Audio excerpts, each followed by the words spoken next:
What's it going to take to get this old board working again? Let's find out. Warm up the CRT, it's time for another episode.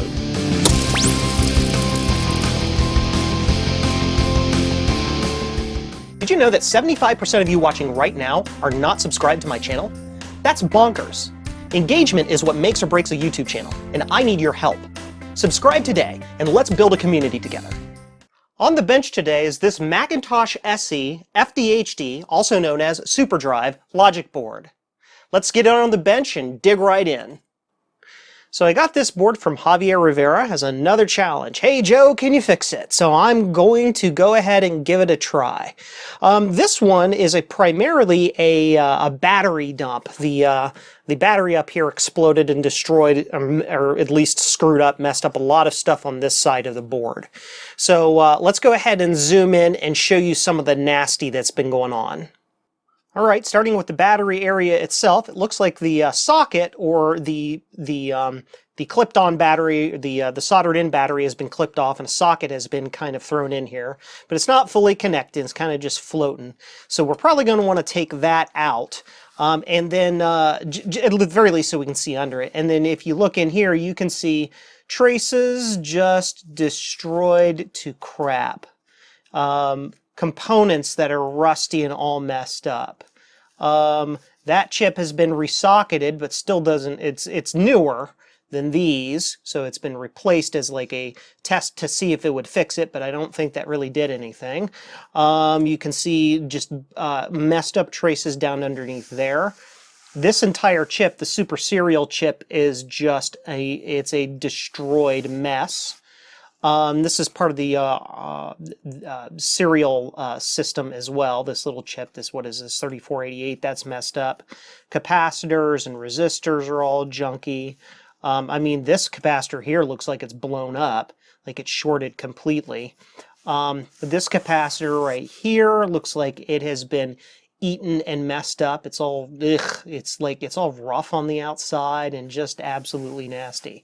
That chip is nasty. The glue chip here, or the BBU as it's called, looks okay, but like, I mean, looking at the other traces down in this area and more of the corrosion going on down in here, who knows what that chip looks like underneath, or what the socket looks like, or its connections look like.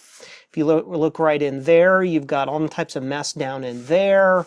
The CPU looks okay. And the ROMs and the IWM and all the other chips on the right side of the board look okay, but there's a lot of nasty componentness going on.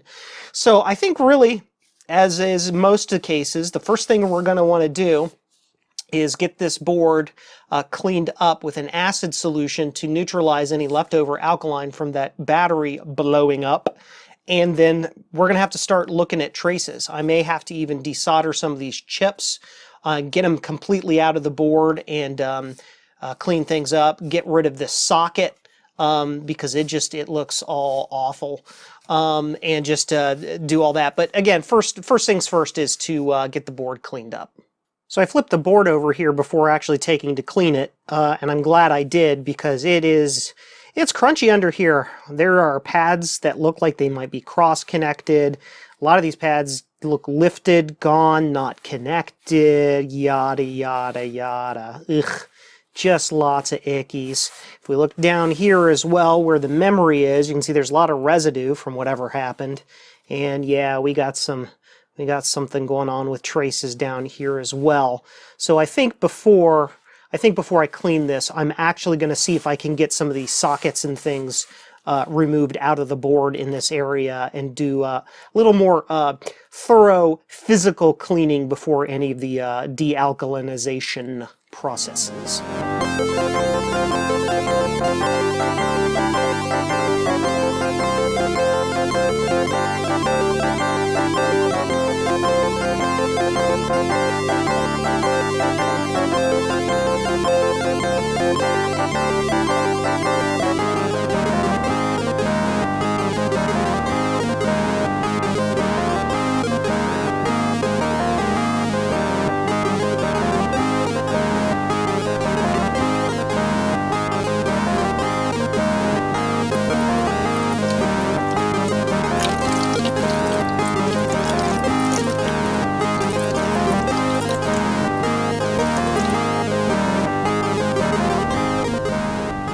Bubbles means it's working. Okay, status update after cleaning. So, just like I always do, I neutralized all of the alkaline with a weak acid, i.e. vinegar. Then I neutralized the vinegar with baking soda water. And then I took my scratchy pen, my fiberglass pen, my Elmenco or whatever it is, this Eurotool thing, and scuffed the heck out of everything so I could see what was going on. And the damage is pretty extensive. So, you know, this is the battery area where all the bad business happened. That pad and via is completely gone. These are sort of still there, so I should be able to fix that up. This capacitor here, that via is dead. That via is dead. Not only is that via dead, there's a whole like missing trace in there we'll have to repair. Coming up into here, you can see by all the exposed copper and whatnot that I've got a lot of traces I'm going to have to get in here and take a look at. That trace looks like it's gone between this little angle and that through hole there. Most of these look okay insofar as they look like they're complete, but I'll have to use my tone tool and go through and test all of these very, very well to make sure they are all okay. Some of these you can see I've already tested, like for example this via here does not connect to this trace, so that'll have to be repaired. This chip here, the 3488, will likely, I'm going to guess that's probably going to need to be replaced as well. Lots of other pads and traces messed up. Up here, you know, we got a whole missing trace from this pad that'll need to be bodged in. Go back up in here. I mean, a lot of these pads for these are part of the, what do you want to call it, the RS422 bus, the serial ports. Those are kind of yucky as well. Multiple capacitors and resistors that are all nasty. So yeah, there's going to be lots of pad repair, or I should say through-hole repair, trace repair, and component checking too. We're going to have to check all of these capacitors here to see if they're if they conduct, if they're shorted. Most of these aren't too big of a deal. If I think that there's an issue with one of these capacitors, I can cut it out. A lot of these small ones here are just decoupling capacitors. But these big guys are performing, I don't know what they're doing in the case of this machine, but they're probably a little more important because they're large electrolytics. But as you can see, they've been all eaten up. There's even one over here that I mentioned this on the last one. You can probably see the texture. It's actually bumpy. It's like rough to the touch. And during the board cleaning process, it came disconnected. This entire end is destroyed. So, lot of work on my hands, but I'm going to fly through it and bring you back if there's anything important to note. Okay, a little status update as I go along here. I want to show you how finding bad traces can be pretty difficult at times. You can see I've done some sanding work right down in here to identify spots where the traces are bad. And one of the easiest ways to see a bad trace is by this little weird spot right here. That may look to you just like the solder mask is gone, but if you use a piece of sandpaper, this is like 400 grit, which is perfect for this, and you sand that back, you can see how it sands it sands down the solder mask, but it leaves behind a little missing spot there where there actually is no copper under that spot. So that tells you there that there's just a completely missing trace there, so that trace is going to have to be repaired. You can see right in here is a spot that's like that. There are lots of spots like this where it's just completely gone and missing, and all over the place. So I have to very carefully look through the entire board, find all these spots, identify them, clean them up, and then run trace repair wires, either direct flies from this across using 30 gauge, or a solder over where you just kind of solder across the bridge with a thin piece of bare wire. So I think I have all of the board level trace repair done. This is just a quick overhead shot, so you can see a lot of the areas on the top side of the board anyway that I had to do. And you know, no surprise, it's everything gravity fed or wick fed. What's the word? Capillary action. That's what I'm looking for. Of where the alkaline goop from the battery went. The basic process is you put down a lot of flux, get a hot iron, use a little bit of the residual solder that's on your iron to resolder the trace there. And then you put a little piece of wire across the broken spot of the trace and just tack it down. And that usually takes care of the process for you. Any areas that were open, though, that did not require an actual trace, but it had exposed copper, I then do the same thing. I put some flux on it, run across it with the hot iron, and it basically tends over that copper to protect that copper. So I did that in all of these areas. I also used the multimeter on continuity mode to test everything everywhere that I could possibly see. I'm human. I might have forgotten one or two things here or there, but I think I have all that repaired on the top side of the board. These sockets, of course, I went ahead and pulled the chips out and put sockets in their place instead. In addition, when I do sockets, when I'm doing trace level repair like this, I will tend to use actual termination strips or pin strips instead of sockets, because that allows me to see in between things after the socket or after the pins go in there. So if there's a trace messed up, I can go in there and maybe fix it after the fact. So that's why those are pin sockets there. The trick to that is by putting a chip or another regular full-size socket on those pins to keep the spacing and right angles or perpendicularity to the board correct when you pop it in there to solder it from the back side. Down here there was some damage as well, so I did the tin over trick there to cover up the nastiness on those traces. The BBU here was pretty messy as well. I've been testing it in and out of the board a little bit. Just to see if signals work and such, and it seems to be okay. That's why it's still in here. But basically what I did here is I used Simichrome, S-I-M-I-C-H-R-O-M-E polish. Actually, I might have it.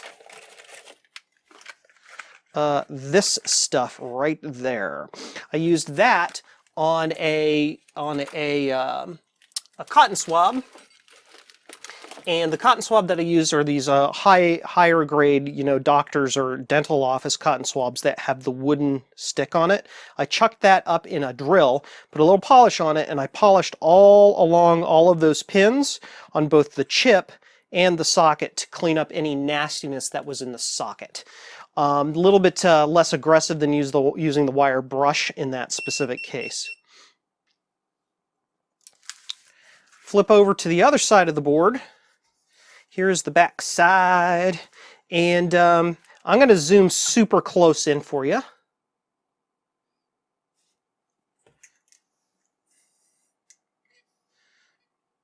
There we go. There's our super close zoom, and those are that's the trace repair that I did on a lot of those pins. Trying to get a better shot for you. Stand by.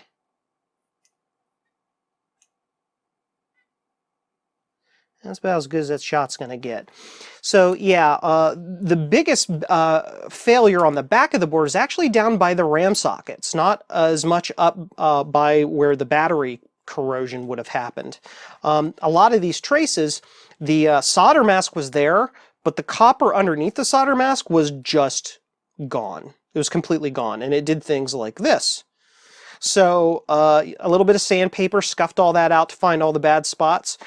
Jumpered across any that actually did not have continuity where it should have continuity, and then again I did, like on this one here, I did the tin trick to protect the copper, and it went all the way down the line with all of those, and there were a lot of them.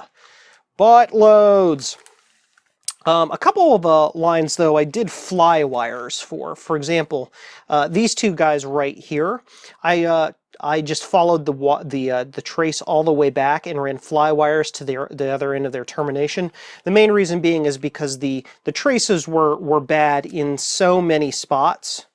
You can see it's just bad all over the place, that it felt fiddly to me to try to fix all these little things.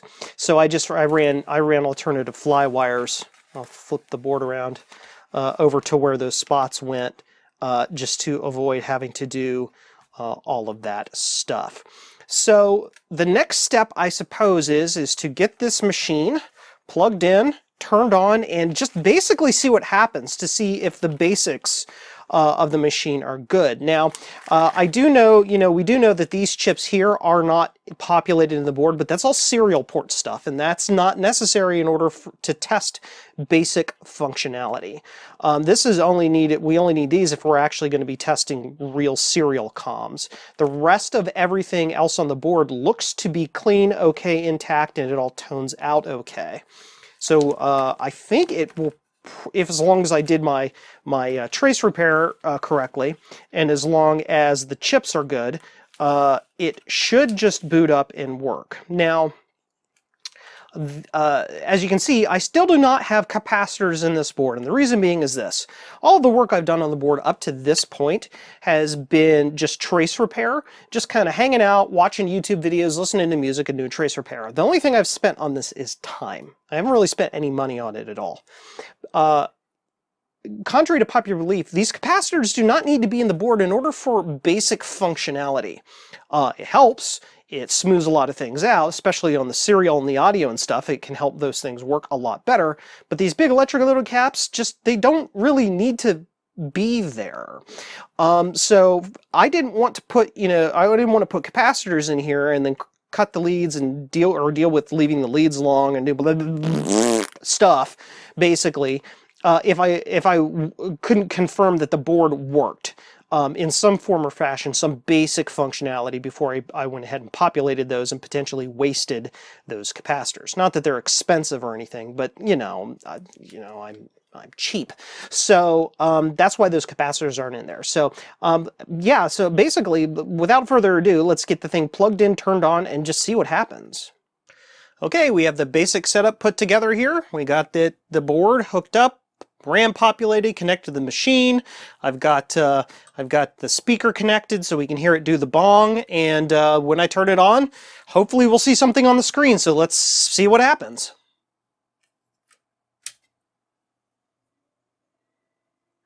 There was no bong, so we don't have sound. Now remember, there's a lot of damage as part of the board there, so that's not surprising. And I would think that the video would have come up by now, but it has not. So we still got something a little bit off on the board. So maybe the BBU's busted and it's not working right, or we don't have a RAM connection, or the CPU, or it could be any number of things. But I think the first thing we want to test first is to try to figure out how the video works on this machine. Because on most Macs, or most classic Macs, the video is its own independent state machine that runs completely separate from the CPU. So if the CPU or the RAM or any of that is not working, you still get something on the screen. So let's check that out first. So here's the schematic for the Mac SE. This is the page 1 of the schematic. Apparently this is the only page of the schematic that exists on the internet. Because these were internal Apple secret documents that nobody could have access to. But that's fine. Digging through the entire schematic, I figured out that the video is generated by the gate array, or that BBU chip.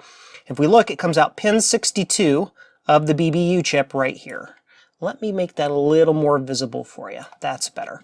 So if we follow pin 62 out, it follows this bus line, goes up here, goes over like this,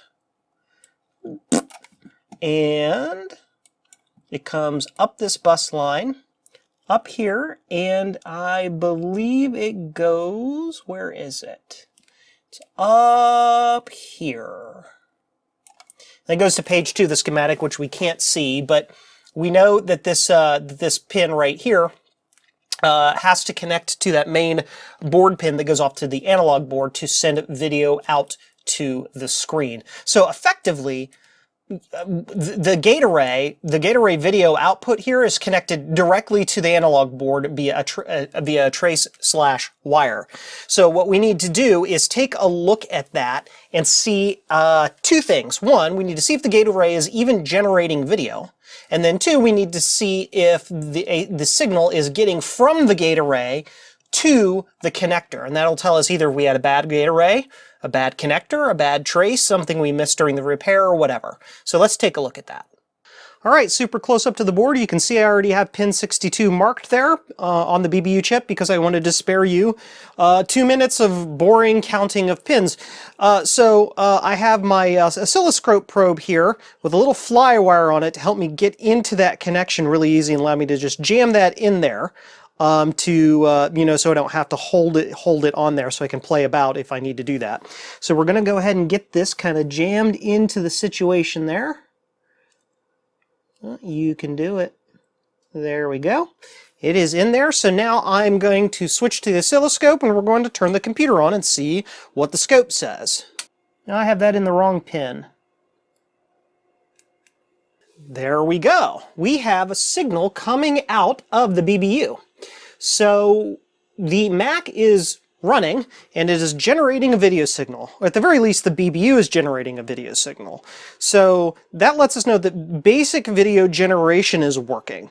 So now we have to figure out why we're not getting any video on the screen itself. So that involves us very carefully tracing this trace from the BBU chip all the way across the board to the video connector up that way to see if we can find a broken trace somewhere. I got my weird little test rig set up. Basically, I got my my multimeter in continuity mode set up there so that I can beep through or tone through the board. I got this fly wire jammed into pin 20 or pin 62 and taped down so it doesn't go anywhere. And then I've got this lead kind of jammed underneath there so it doesn't go anywhere. And that should allow me to flip the board back and forth while working on it to trace this line. So we need to figure out where on this connector, though, this pin 62 connects to. And that's where this comes in. I made a little pictograph to make it a little bit easier. I scoured a couple different sources to figure this out. Basically, pins are numbered 1 through 7, then 8 through 14, in this order like that. And pin 6 is our video. Now, pins 5 and 4 are also important, but we'll look at pin 6 first and get this working. And if we have to get the sync lines figured out, we'll do that as well. But pin 6 is the line we need to worry about. So, as we can see here, we've got tone, or as we can hear, we have tone there. And so let's go to pin 6. Nothing there. So somewhere between here and here, we have a break. So let's flip the board over, figure out where on this socket this pin goes to, and just trace it through the board. Okay, so it's going to be over on this side somewhere. Ha! I found it the first time perfectly. So it's this pin here, which we follow this line. It goes to there, which comes over to this general vicinity, comes to here, follows a trace over here somewhere. Where do you go to? Here? Here? Where do you go?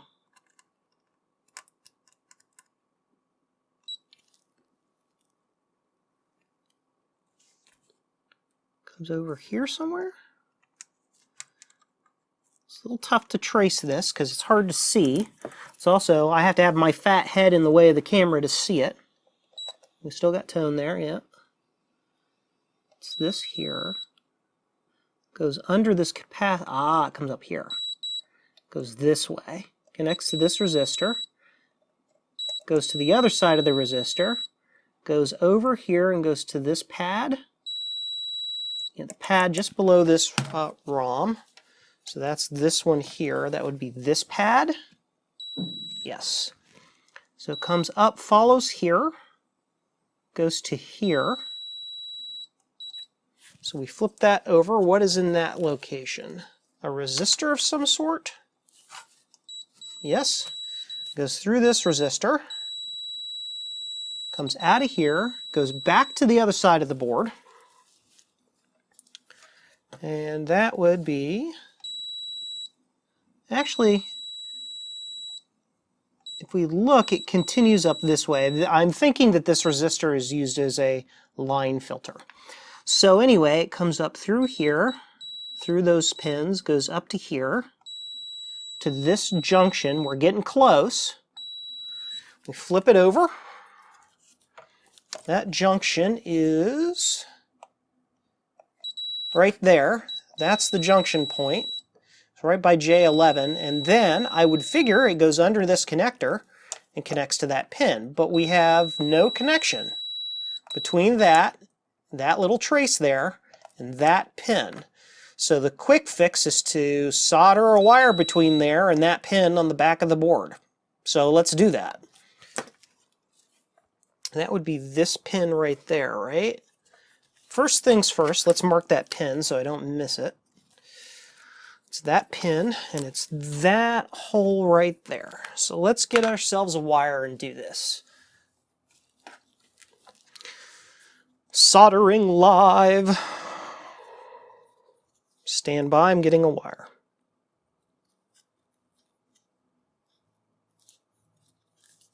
Little piece of wire here, don't need much.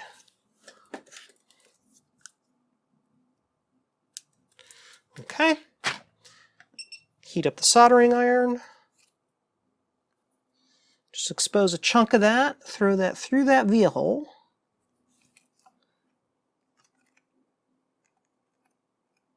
Okay. Get to solder. Soldering iron is all heated up. Just need to take this little wire here and add a little solder so it makes contact there. Now I'm going to reheat that and push that through so it's down bare to the board. That's good. Now it needs to go right here. So we're going to heat that up a little bit and mix in some clean solder. Then we're going to take our wire and we're going to snip it with a little bit excess length. Then we're going to strip a little bit of the sheath off, but not a lot because this is PVC sheath, so it tends to shrink back when you heat it. So we don't need much. Just use my, I was going to use my thumbnail for it, but the wire it pulled all the way out. So I want to redo that. Stand by. Hazards of doing it live. Let's try this again. This time we'll do it with the whole spool of wire instead. That is this pad here. Yes, this pad right here that you can't see.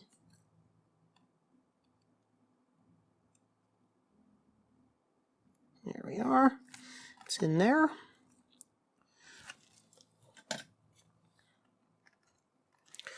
Okay, so I'm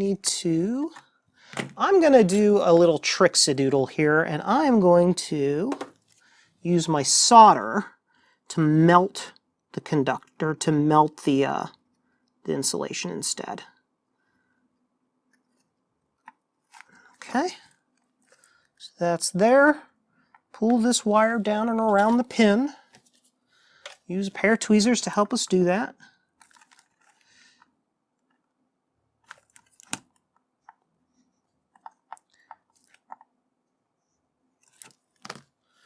Then we melt it into the connector, into the solder, I should say. Okay, and now we do another test. Does this pin have signal? Ha ha ha, it does. So let's go ahead and flip the board back over, turn the computer on, and see what happens. All right, nothing left to do now but to turn it on, see what we get on the screen here.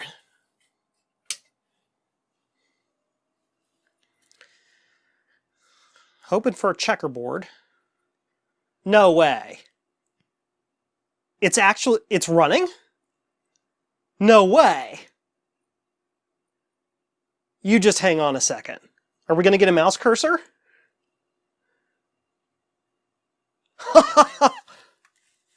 Yes! That's awesome! So is it going to ask for a disk? Waiting, waiting, waiting, waiting. Go fast.